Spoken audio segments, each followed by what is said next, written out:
As a beginner on an electric skateboard, do you make any of these rookie mistakes? Electric skateboards are becoming increasingly popular, attracting more and more beginners. But for those just starting out, some small details are easy to overlook, which can lead to unexpected problems. Now, let's take a look at some of the most common mistakes beginners make. Mistake number 1.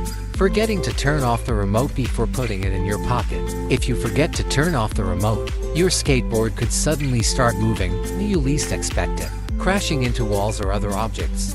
This could damage the board and even cause accidents.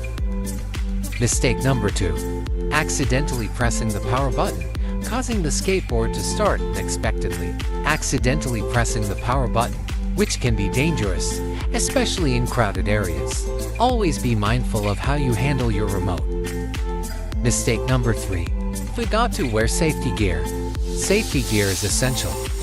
Always remember to protect yourself before you ride. Mistake number 4. Forgetting to check the direction of the skateboard before riding. Before you start riding, always check the direction of your board. It could save you from a painful fall. Mistake number 5. Sudden acceleration while riding at low speed. Controlling your speed is key to a smooth ride.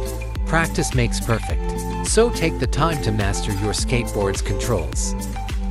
Mistake number 6. Forgetting to check the battery level.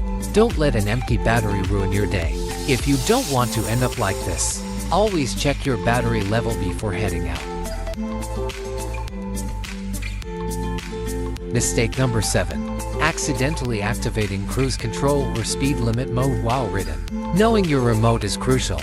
Activating cruise control or speed limit modes accidentally can be startling. Make sure you understand these features before using them.